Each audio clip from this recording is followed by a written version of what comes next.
this animation, the stickman is about to jump. As the person is falling down, it's getting faster and faster and faster. When he's falling faster, its momentum is getting larger. As the person hits the ground, his momentum will change into zero in just a second. A large change in momentum will happen and a large force will be needed in order to change the momentum in just a split of time. In just a split of time, just a little time, the whole body. With that large force, it's enough to break bones. Every little parts in your body will feel a large force and that force will be enough to kill you.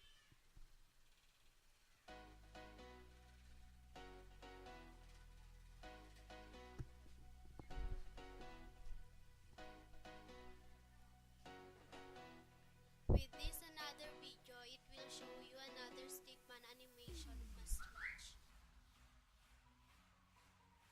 It's a bit long because of the exporting. It's showing a stickman jumping in the building with parachute. With a parachute, you can jump from the building without getting hurt. And it's because you are falling very slow with a large of time falling down.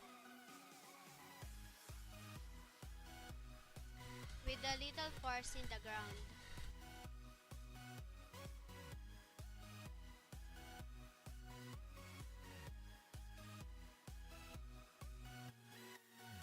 Your momentum is changing by little and little as you fall down and turn it to zero.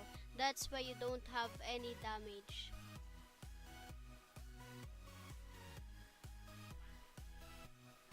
But if you take any damage after falling down in a parachute, it's because of your poor piloting.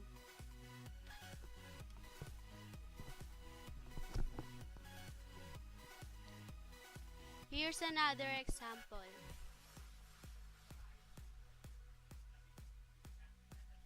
In this animation, two cars is running at the same time speed and crash to each other.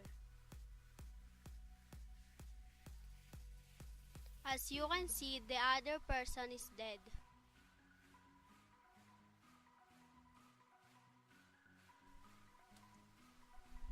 It's because the one on the right is wearing a seatbelt but the other one is not.